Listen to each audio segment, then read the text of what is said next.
गुरुजी, शुक्राना गुरुजी, अनंतम शुक्राना मेरे गुरुजी महाराज का अनंतम शुक्राना। ओम नमः शिवाय, शिवजी सदा सहाय। ओम नमः शिवाय, गुरुजी सदा सहाय। संगत जी, आज मन में भाव बहुत सारे हैं, बहुत सारे, लेकिन जो गुरुजी सबसे पहले मेरे से बुलवाना शुरू करेंगे वहीं से स्टार्ट करते हैं। सबसे पहला सत्संग मैं आपको बोलती हूँ, जो जो मुझे याद दिला रहे पॉइंट्स मैं वैसे ही बोलूँगी, क्योंकि मैं जब भी डायरी खोल के बैठती हूँ ना संगत जी, मैं ना बोलना कुछ चाहती हूँ और बोल कुछ जाती हूँ, तो वो अपने हिसाब से चलाएंगे। फिर भी मैं कुछ पॉइंट्स जो मेरे दिमाग में घूम रहे हैं वो मैं आपको बताती हूँ।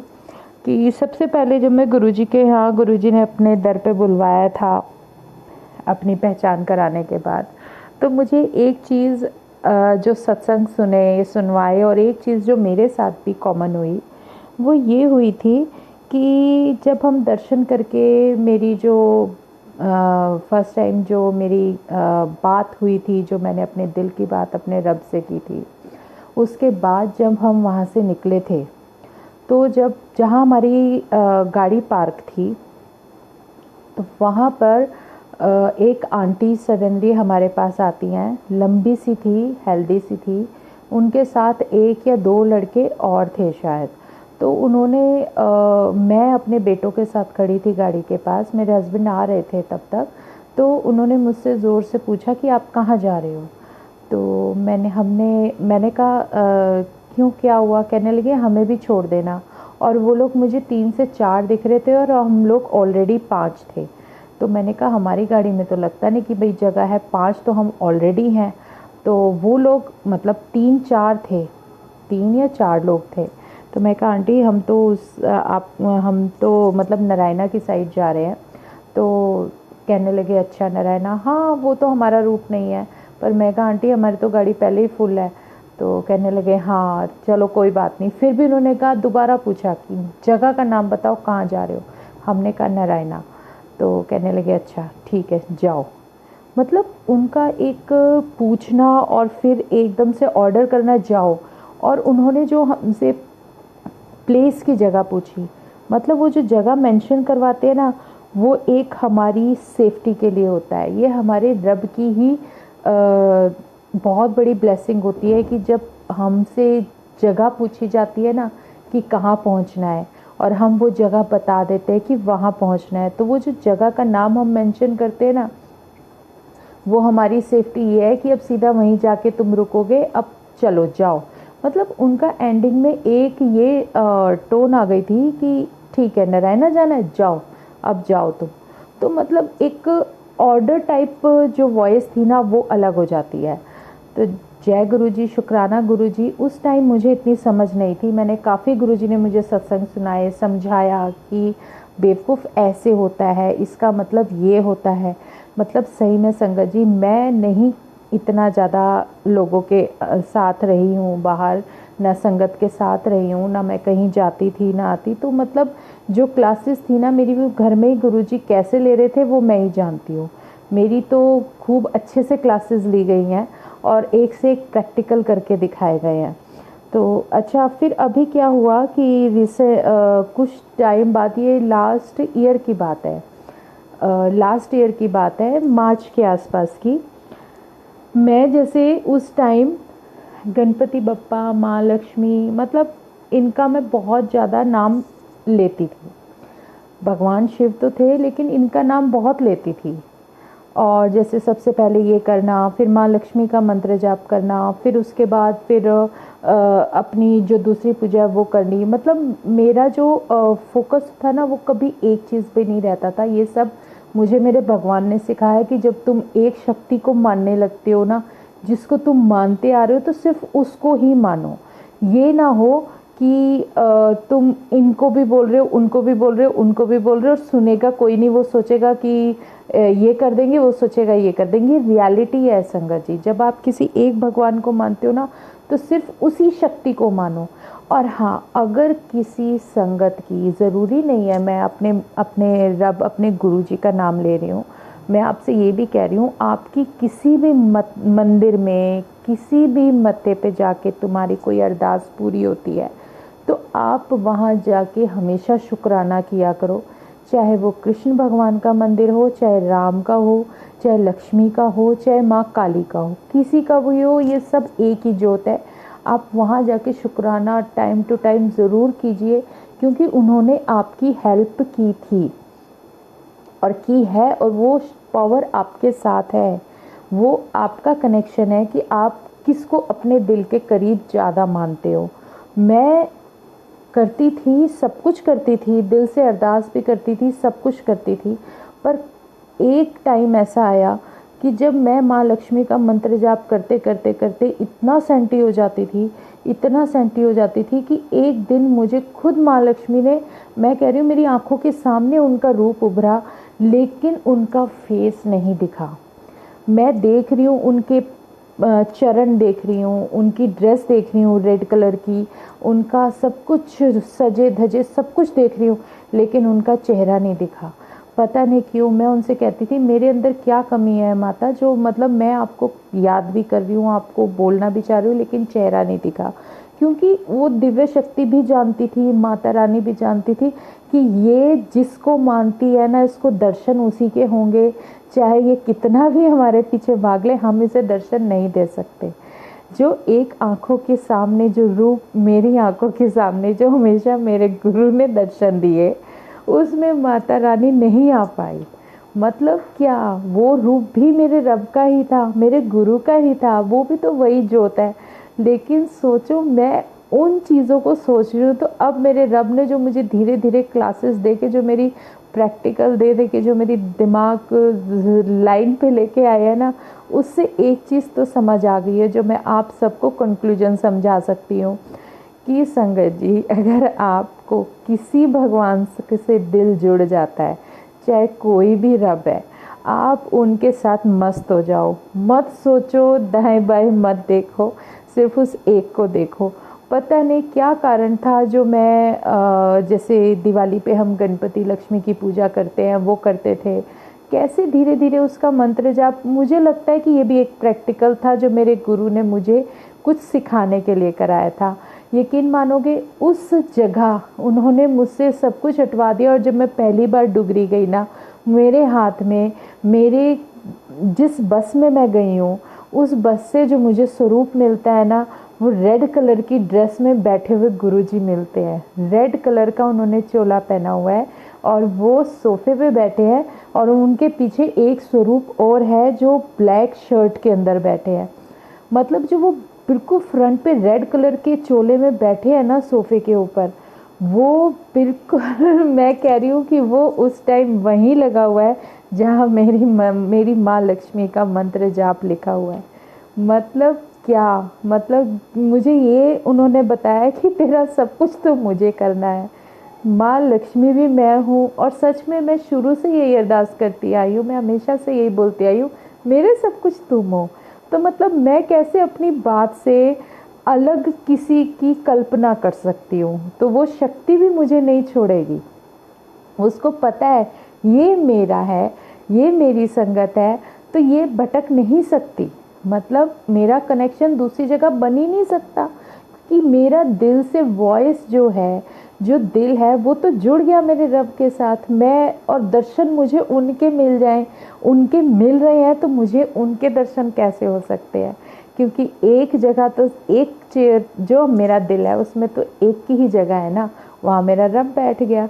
और संगत जी, मेरी सारे कन्फ्यूजन उन्होंने दूर कर दिए, और जब मैं अब मंदिर में उनके दर्शन करती हूँ ना, मैं कहती हूँ हाय मेरी महालक्ष्मी। मैं को उनका तो शब्द भी यही है, तू ही मेरा पिता, तू ही मेरा माता, तू ही मेरा बंधप, तू ही मेरा भ्राता, सब कुछ तो तुम ही हो, सब कुछ। और सच में मैंने शुरू से उनको सब कुछ मान लिया। उनके दर्शन भी मुझे मिल रहे हैं, उनकी ब्लेसिंग्स भी मिल रही हैं, और फिर मैं कैसे मतलब किसी दूसरी तरफ जाके उनसे कि आप अपने भी दर्शन दो, तो वो मेरे हिसाब से मुझे एक प्रैक्टिकल मेरे रब ने सिखा दिया कि तू क्या कर रही है, क्या सोच रही है, एक ही तरफ दिमाग लगा अपना, भटक मत। तो हमें भी इन चीज़ों में भटकना नहीं होता। सारी शक्तियाँ बहुत अच्छी हैं, सब एक ही ज्योत के अलग अलग रूप हैं। बस डिफरेंस ये है कि हम किससे अपना कनेक्शन बना बैठें, हम किससे मिल जाएं, ये हम भी नहीं जानते। तो ये छोटी छोटी बातें जब आप अपने अंदर लाना शुरू करोगे ना, और जब आप अपने दिल को किसी से जुड़ा हुआ महसूस करते हो, कोई एक ऐसा रूप होता है जो हमारे दिल को छू जाता है, वो सबसे बेस्ट है। और जैसे मेरे मेरे लिए मेरा बेस्ट मेरा रूप है, उससे एक सत्संग में अभी लेटेस्ट वाला आपको बता देती हूँ। जो मेरे गुरुजी हैं, जो ऐसे साइड पे देख रहे हैं पिंक चोले में, और मैं ज़्यादातर अपने ग्रुप में वैसे सब जगह उनका जो है स्वरूप दिखाती रहती हूँ।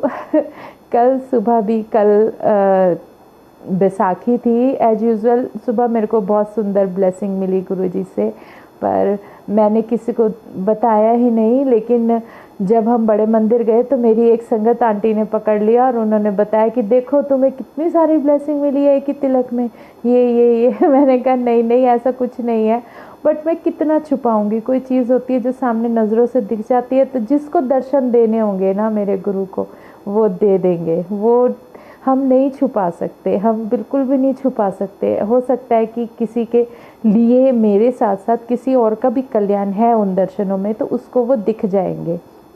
ये उनकी महिमा है, बहुत बड़ी महिमा है। तो मैं आपको बता रही थी कि उन्होंने मुझे मॉर्निंग में दिखा दिया। मैं उनसे कहती गुरुजी अगर आज आप मुझे बुलाओगे तो मैं आज क्या पहन के जाऊं। और सच में उन्होंने मेरी आंखों के सामने वो ड्रेस दिखा दी जो कितने टाइम से बंद पड़ी थी, जो मैंने नहीं पहनी थी।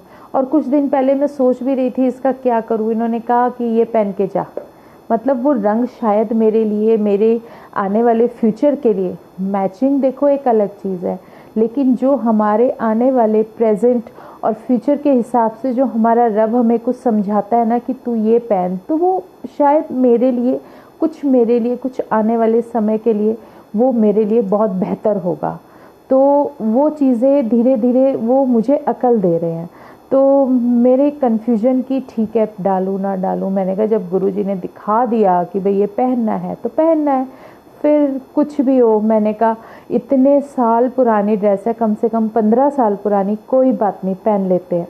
वही पहन कर गई। और दूसरा एक चीज़ और बताती हूँ, उन्होंने मुझे बताया था कि मेरे को, जैसे मैं उनका चोला चेंज किया कल, तो उनका एक अलग से मैंने रखा हुआ था येलो कलर का, जो उनको मैं चोले के साथ डालती हूँ। तो वो डालने के लिए उन्होंने दिखाया, बोला और कहा कि इसको पहना दे, और मैंने उनको रेड वाली डाली हुई थी स्टॉल। और फिर मेरे को सडनली पता नहीं क्या हुआ, नहीं गुरुजी ने बोला है, वो दिखा रहे हैं कि तू मुझे ये भी येलो वाली ही पहना। पता नहीं क्या कहना चाह रहे थे। वो मैं लेकर आई, मैं पहनाने लगी। संगत जी मेरा जो चाय प्रसाद से सारा नीचे कल गिर गया। मैं इतना अफसोस में, मैंने कहा गुरुजी ये चाय प्रसाद गिर गया। और जो मेरा भोग का प्रसाद था ना, उसमें चाय मिक्स हो गई। मतलब मैंने वो कैसे खाई है मुझे ही पता है। मैं कहा गुरुजी ये भी शायद मेरा कोई इलाज ही कर रहे हो आप, ये गिरवा दी। चलो ठीक है कोई बात नहीं, गिरा दी, इसमें भी मेरा ही कोई भला होगा, कोई कल्याण होगा। अब तो मेरे को डबल चाय पिलानी पड़ेगी आपको। और सच में संगत जी कल मेरे को डबल कॉफ़ी मिली है, कॉफ़ी प्रसाद मिला। मैं समझ गई, मैं कहा शुक्राना गुरुजी। मैं समझ गई थी मेरे कुछ गिरा है ना, कुछ अगर हमारे साथ कुछ हमारा मन चाहा नहीं होता तो हमारे गुरुजी को बहुत कुछ अच्छा देना होता है। ये बिल्कुल सच्चाई है। अगर मैं किसी कष्ट से निकल रही हूँ, मेरे साथ कुछ ऐसा हो जाए जो मैं नहीं सोच सकती यार ये क्यों हो गया, ये नहीं होना चाहिए था, लेकिन वो हमारी बेहतरी के लिए ही होता है। आने वाले वक्त की आगाज़ होती है कि हमारे गुरु ने हमारा फिर से टेस्ट लिया, लेकिन उस टाइम में हम क्या सोच सकते हैं, क्या सोचते हैं, ये हमारी सोच पे निर्भर करता है। और हमें कैसे रहना चाहिए ये सब वही बताते हैं। तो मैं आपको स्वरूप की बता रही हूँ। मेरे पास जब 2 महीने हो गए हैं, मुझे जो बहुत बड़े स्वरूप मिले थे गुरुजी के, जो बड़े मंदिर में लगे हुए हैं, वो वाले वॉल पे लगे हुए हैं ड्राइंग रूम में। तो मेरी एक संगत की बेटी छोटी सी होगी, कोई 4 साल के आसपास की, वो आई थी, कहने लगी कि मैं किचन में काम कर रही थी, तो वो कुछ बातें कर रही थी। तो मुझे लगा सडनली यार ये किससे बात कर रही है, अकेली बैठी है। मैं बाहर आई, किससे बात कर रही है, तुम्हें क्या पता मैं किससे कर रही हूँ। मैं कहा फिर भी, तो मैं गुरुजी की तरफ देख रही थी। मैं कहा गुरुजी आप पक्का इससे कनेक्शन बना रहे हो, मैं डरने वाली नहीं हूँ। और मैं किचन में चली गई वापस। और यकीन मानोगे संगत जी, फिर मैं वापस आई ना तो कहने लगी इन सब में ना ये जो दीवार पे ये जो आपकी दीवार पे लगे हुए ना 2 स्वरूप, ये बहुत अच्छे हैं, ये मुझे बहुत अच्छे लगते हैं। मैंने कहा अच्छा जी। तो वो चली गई। बाद में मैं गुरुजी को देख रही। मैं कहा गुरुजी जो बोलने का मतलब है ना मैं समझ गई तुमसे। क्योंकि क्या होता है कि जब से वो बड़े बड़े स्वरूप आए ना, तो मैं ना उनको ज़्यादा मतलब वो करने लगी थी अटैच। और वो जो पिंक वाले स्वरूप है ना, जैसे कभी उनके पास बैठ गई बात कर ली, और मतलब जो कांटेक्ट होता है ना, जो मेरा कनेक्शन शुरू से बना हुआ है उनसे, तो मुझे लगा गुरुजी क्या बात है, आपको भी ऐसा लग रहा है कि मैं उधर ज़्यादा देख रही हूँ, आपको नहीं देख रही। जय गुरुजी, शुक्राना मेरे गुरुजी महाराज का। और इतना अच्छा लगा ना, अब मैं उनको देख रही हूँ, उनका स्वरूप ऐसा है संगत जी, आप लोग नहीं समझ पाओगे कि वो हंस रहे हैं या क्या, मतलब आप लोगों को नहीं लगेगा। लेकिन जब मैं उनसे कुछ बात करती हूँ या कुछ होती है, तो उनकी आईज़ भी ब्लिंक करती है और वो स्माइल भी करते हैं, और वो सिर्फ मुझे दिखता है। तो ये भी बहुत बड़ी बात है। तो मेरे गुरुजी की महिमा इतनी प्यारी है, मैं आपको क्या बताऊँ। जब हम जुड़ जाते हैं ना उनसे, तो इतना अच्छा लगता है, इतना अच्छा लगता है कि ऐसा मन करता है जैसे मैं उनके पास बैठ जाऊँ ना, तो मेरा उठने का मन नहीं करता। लेकिन मुझे पता है काम करना है, तो गुरुजी यार उठ के काम तो करना पड़ेगा ना, बिना उसके तो गुजारा है नहीं। तो ऐसे जो छोटी छोटी चीज़ें, अच्छा जो मैं आपको बता रही हूँ कि जो मेरे को माता लक्ष्मी के दर्शन हो, उस टाइम में ना मुझे गणपति बप्पा के हुए, बिल्कुल सफ़ेद जो होता है ना जोत के अंदर, बिल्कुल वाइट ऐसे सिंहासन पर बैठे हुए। सबसे पहले मेरे पास मुझे गणपति बप्पा के दर्शन हुए थे, उसके बाद गुरुजी के हुए थे। लेकिन अब की बार अगर मैं सत्संग कर रही हूँ ना, मेरी कोशिश रहेगी कि मैं वो गणपति बप्पा के दर्शन आपको ज़रूर दिखाऊं। वो दर्शन मेरे साथ साथ और सबको भी तो देखने चाहिए ना। बहुत प्यारे दर्शन थे मेरे गणपति बप्पा के। फिर माता लक्ष्मी का लेकिन चेहरा नहीं दिखा। मैं अब मुझे समझ में आता है, क्योंकि गणपति बप्पा के सबसे पहले हम बड़े मंदिर में दर्शन करते हैं। मुझे शुरू से शिवलिंग के दर्शन आते आ रहे हैं, शुरू से दिखते आ रहे हैं हमेशा से। कभी शेषनाग, कभी इतने सारे स्नेक्स, मतलब उनके साथ तो ऐसा लगता था कि पता नहीं कितने मतलब उससे रह रही हूँ, और वही मुझे बार बार आके मतलब दिखते हैं। मैं डरती हूँ, ये मेरी कमी है, लेकिन हो सकता है कि वो सब मेरी प्रोटेक्शन के लिए है। क्योंकि कुछ चीज़ें ऐसी होती हैं जो हम कभी समझ नहीं पाते, और हमारा भगवान हमें दिखा भी रहा है, समझा भी रहा है। अगर मुझे शेर नज़र आते हैं तो मैं डरती हूँ ना, लेकिन मुझे ये लगता है अब जो समझ आ रहा है कि वो रब मेरी प्रोटेक्शन के लिए चारों तरफ उसने कुछ ऐसा किया हुआ है कि वो मुझे कभी किसी चीज़ से हार्म नहीं होने देगा। तो वो तो मेरे साथ ही है, तो मुझे डर किस बात का। और जिसके साथ भगवान हो तो उसे तो डरना ही नहीं चाहिए बिल्कुल भी। तो वो दर्शन मैं आपको ज़रूर दिखाऊंगी। और फिर जैसे होता है ना, एक छोटी सी ही बात है, अभी एक सत्संग में आपको रिसेंटली बता देती हूँ। क्या होता है कि जब ना कभी आप ये सोचो कि हम ये चीज़ छुपा के रखें, वो ना गुरुजी कभी नहीं करने देते।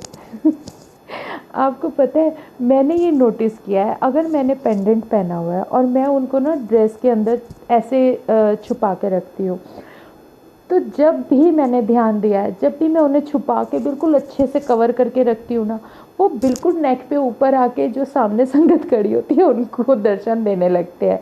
मैं कहती हूँ गुरुजी आप ये क्या कर रहे हो यार। मैं फिर वापस करती हूँ, वो फिर से थोड़ी देर बाद ऊपर आ जाते हैं, और कैसे आते हैं पता नहीं, इतना अच्छे से टाइटली उनको टाइट करके रखती हूँ, फिर भी वो स्वरूप दर्शन सबको जिसको देने होंगे ना वो सामने दिख जाते हैं। और उनका कांटेक्ट, आई कांटेक्ट देख के वो देखते हैं ना जब मेरी नेक की तरफ कि यहाँ पे ये इन्होंने डाला हुआ है, मैं समझ आती हूँ गुरुजी आप आ गए फिर बाहर। मतलब इतना मैं छुपा के रखने की कोशिश करती हूँ, तो वो नहीं, मतलब उन्हें जिसको दर्शन देना है ना देना है, वो अपने आप। कल मेरा छोटा सा ही सत्संग है, कल मेरे मन में था बैसाखी है, सब कुछ है। मैं कहा गुरुजी आज ना हम आपके साथ फ़ोटो शूट करूँगी ज़रूर। ठीक है, आज ना फ़ोटो शूट कैसे करूँ यार, सुबह मतलब काम करते करते जब कहीं जाना होता है ना तो एक्स्ट्रा वर्क ज़्यादा हो जाता है, वो भी करना, और फिर सारा करते करते कब टाइम निकल गया पता ही नहीं चला, बिल्कुल नहीं पता चला, और टाइम पूरा हो गया, फिर निकलना भी था। तो मैं कहा, और मैं भूल भी गई, मैं बस हाँ ये ज़रूर बोला, मैं कहा गुरुजी अब चलो अपने साथ घुमा के लेकर आओ, अपने घर पे घुमा के लेके आओ, जो कि हमेशा की तरह मेरी आदत है। तो हम दोनों चल दिए।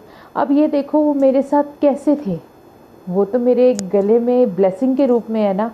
और मैंने उन्हें बोला था फ़ोटोशूट के लिए, और यकीन मानो मैंने उन्हें इतना टाइट से अंदर कवर किया हुआ था ना ड्रेस के अंदर, आप यकीन नहीं मानोगे। मैंने जब पिक्स ली है ना, और जो मैंने फ़ोटोज़ ली है हम अपनी सब संगत के साथ, संगत जी दोनों तीनों जहाँ मेरी नज़र पड़ी है ना वो सामने गले में ऊपर दिख रहे हैं। मैंने कहा लो फ़ोटोशूट भी हो गया हम दोनों का। मैं कहा फिर मेरा क्या फ़ायदा कि मैं रात को आके दोबारा से फ़ोटोशूट कर रही हूँ आपके साथ, गुरुजी आज हमारा फ़ोटोशूट रह गया। और जब बाद में देखा तो गुरुजी कह रहे अल्ले मैंने तो पहले ही करा लिया था तेरे साथ फ़ोटोशूट, तू क्या दोबारा से फ़ोटोशूट करने में लगी हुई है। लेकिन कल गुरुजी ने बहुत एंजॉय कराया संगत जी, बहुत अच्छे दर्शन दिए, हमें आरती में रखा, अपनी आरती की ब्लेसिंग दी। फिर हाँ एक चीज़ ज़रूर हुई कि बहुत टाइम बाद मेरा घर पे तो देखो मैं स्वरूप से बातें करती हूँ, बड़े मंदिर में भी हम जाते हैं तो 2 से 3 मिनट ही लगते हैं, लेकिन कल जो मेरे रब ने मुझे टाइम दिया ना, जो आरती का टाइम था और जो हमें वहाँ खड़े करे रखा, मैं कहा गुरुजी हमेशा ऐसे ही करके रखा करो। इतना प्यारा टाइम मिला ना मुझे कल, वो मेरी ज़िंदगी का वो इतना अच्छा कनेक्शन था, जहाँ मेरे भगवान शिव का भी रूप था, गुरु जी का रूप मेरी आंखों के सामने था, जो मुझे बार बार येलो चोले में चलते हुए आते हुए दिख रहे थे, और सामने वो इतना बड़ा शिवलिंग मेरी आंखों के सामने, और वहाँ पे हमारी आरती, और जो मेरी आरती के साथ साथ जो मेरी बात उनके साथ चल रही थी, या मैं जो भी उनसे 1 to 1 जो मेरी कन्वर्सेशन उनके साथ चल रही थी, कल बहुत आनंद आया। सच में गुरु संगत जी, इतना आनंद आता है ना, इतनी शांति मिलती है। एक वो है जो हमारे जीवन का सच है, एक मेरे जीवन का तो सच वही है, एक असली जो जिस चीज़ के लिए हम तरसते हैं, जिस चीज़ को पाने के लिए इंसान भागता दौड़ता लगा रहता है, ये वो फालतू की चीज़ों में फंसा रहता है। और कल फिर वही कोशिश हुई, आरती से पहले जो हमेशा की तरह मेरे गुरुजी मेरे साथ करते हैं, हमेशा की तरह वही चीज़ किसी संगत ने मुझे एक सत्संग सुना दिया कि उन्होंने अपने भगवान के सामने क्या मांग डाला, कि उनके साथ क्या था। मैं उनका सत्संग तो शेयर नहीं करूँगी, लेकिन हाँ वो ये ज़रूर कर देते हैं कि जब भी मैं उनके दर्शनों के लिए जाती हूँ ना, कोई सत्संग ऐसी अपनी विश मेरे सामने सुना देती है कि जैसे कि मुझे पहचान होने लगी अब, कि जैसे गुरुजी चाहते हैं कि तू भी कुछ मांग ले मेरे से, और मैं नहीं मांगती, और मैं कहती हूँ गुरुजी आप मेरा जितना मर्जी दिमाग घुमाने की कोशिश करो, मैंने आपको मांगा हुआ है, मुझे आपके साथ रहना है, मेरा हाथ कभी छोड़ोगे नहीं, तुम मेरे साथ हो तो मेरे साथ तो सब कुछ ही है, मुझे नहीं मांगना कुछ भी। और संगत जी इतना अच्छा कल फिर से मतलब मेरा टेस्ट मतलब मैं कई बार, अब मैं वहाँ से मंदिर से आके जब घर पे गुरुजी के पास सामने बैठी हूँ, मैं कहा गुरुजी आपको भी चैन नहीं है, फिर टेस्ट, यार कभी तो छोड़ दिया करो, कभी तो अपने साथ अच्छी अच्छी बातें करवाया करो। लेकिन इन्जॉय उन्होंने बहुत इन्जॉय कराया, और इतनी अच्छी अच्छी संगत से मिलवाया, इतनी अच्छी संगत मिलती हैं जिन्हें हम जानते नहीं पहचानते नहीं, कभी इतनी दूर दूर रहते हैं, कोई कहीं से आ रही है कोई कहीं से आ रही है, और हम लोग गले लग रहे हैं, मिल रहे हैं, मतलब इतना प्यार हमारा गुरु हमारा रब आपस में दिलवा देता है, इसी को तो गुरु परिवार कहते हैं। तो संगत जी आज हम यहीं विराम करते हैं, क्योंकि फिर बाकी के सत्संग जो असली थे ना, जो मेरे जहाँ से मेरी स्टोरी शुरू है जहाँ तक भी पहुँची है, वो मैं आगे से कंटिन्यू करूँगी, क्योंकि बहुत लेंथी हैं। और आज ये कुछ लेटेस्ट नई सत्संग गुरुजी ने दे दिए थे, कुछ दिमाग में दिला रहे थे, तो वो मैंने आपके साथ शेयर किए। तो बाकी जो गुरुजी महाराज की मर्जी। और हाँ, एक चीज़ है, जब हम किसी चीज़ को कहते हैं ना किसी डर से पा लेते हैं, तो वहाँ से कभी भी ना मुंह नहीं मोड़ना चाहिए। आपको वहाँ पे शुक्राना ज़रूर करना चाहिए। शुक्राना मतलब जैसे कि आप किसी छोटे बच्चे को कुछ दे दोगे ना, हमें भी कोई कुछ देता है तो हम कितने दिल से थैंक यू बोल देते हैं कि थैंक यू यार, तुमने हमें ये दिया। दिल से निकलता है ना। और वो जो रब हमें जीवन दे रहा है, हमें लाइफ दे रहा है, हमारे सारे कष्ट ख़त्म कर रहा है, हम वहाँ जाके मत्था टेकते हैं। मैं कह रही हूँ, हमारा रब, हमारा गुरु तो हमारे गुनाह तक माफ़ कर देता है, सब कुछ माफ़ कर देता है। वो तो सिर्फ अपना प्यार दे रहे हैं। और वो इतना करे और हमें उन्हें शुक्राना भी ना करने जाए कि आपकी लाइफ इतनी बिजी हो गई कि आप उन्हें शुक्राना भी नहीं करने जा सकते, तो वो चीज़ गलत है। तो जय गुरु जी, शुक्राना गुरु जी, अनंतम शुक्राना। जब किसी को कोई भी विश पूरी हो संगत जी, प्लीज़ आप उस भगवान को, जिस रूप को भी आप मानते हो, उसको शुक्राना ज़रूर बोलना। आपका, मैं कहती हूँ कि आपकी लाइफ कभी रुकेगी नहीं। आपके ऊपर से कितने कष्ट आके उतरते चले जाएंगे वो भी आप समझ नहीं सकते। तो ये तो हमारे मालिक की महिमा है। एक वो सत्संग है ना, छोटा सा, गुरुजी याद दिला रहे हैं बोलने के लिए, कि एक राजा जी थे, उनके महल में एक दासी थी जो कि वहाँ पे स्वीपर थी, और वो काफ़ी मतलब एज हो गई थी उनकी। तो उन्होंने क्या किया, उन्होंने कुछ थोड़ा उसको इतना धन दे दिया कि वो बैठ के क्या, उसकी 7 पुश्ते तक बैठ के खा सके। तो वो राजा ने कहा, अब इसको इतना मिल गया ना, अब नहीं आएगी ये मेरे पास यहाँ पे, अब ये नहीं आएगी। तो यकीन मानोगे, वो संगत जी, वो लेडी, वो जो स्वीपर थी, वो नेक्स्ट डे फिर वहाँ पहुँच गई। तो राजा हैरान, कह रहे इसका मन नहीं भरा क्या अभी तक, कि इसको मैंने इतना दे दिया, इतना सब कुछ दे दिया, इतनी उम्र हो रही है। तो वो, उसने, पता है उसका जवाब क्या था, कहने लगी ये चक्कर नहीं है, वो तो मेरी तो 7 पुश्ते बैठ के खाए, लेकिन जिस कर्म के करने से मुझे ये सब मिला, उस कर्म को मैं कैसे छोड़ दूँ। हो सकता है मेरा मालिक खुश होकर फिर दोबारा मुझ पे कर्म कर दे। तो ये तो एक छोटी सी चीज़ है, कर्म करना ना करना तो उसकी मर्जी है। ये तो देखो, सिर्फ हमें बहलाने के लिए, समझाने के लिए, कुछ अक्ल देने के लिए कुछ चीज़ें हैं जो हमारा भगवान हमें देता है। बाकी तो उसकी मर्जी है, वो जाने, और उसकी मेहर जाने। जब हमारा कोई टाइम होगा तो हमें वो कुछ दे देगा। लेकिन मांगना मत संगत जी, मांगने के बाद बहुत परेशानी उठानी पड़ती है, क्योंकि अगर हमने मांग लिया तो हमारे कर्म कटने बंद हो जाते हैं। और कर्म कटना सबसे ज़रूरी है, क्योंकि कर्म कटेंगे तभी तो हमारा रब हमसे और ज़्यादा हमारे करीब आएगा, और उस रब के साथ हमारी मुक्ति मिल पाएगी, और हमेशा हमारे साथ रहेंगे। हमारे अंग संग तो हैं ही हमारे गुरुजी। जय गुरुजी, शुक्राना गुरुजी। आज सिर्फ इतना ही। अब हम अगले सत्संग में कल फिर आगे की जर्नी पे चलेंगे। जय गुरुजी। ओम नमः शिवाय। शिवजी सदा सहाय। ओम नमः शिवाय। गुरुजी सदा सहाय। शुक्राना मेरे मालिक गुरुजी साहिब, आपका शुक्राना, शुक्राना, शुक्राना।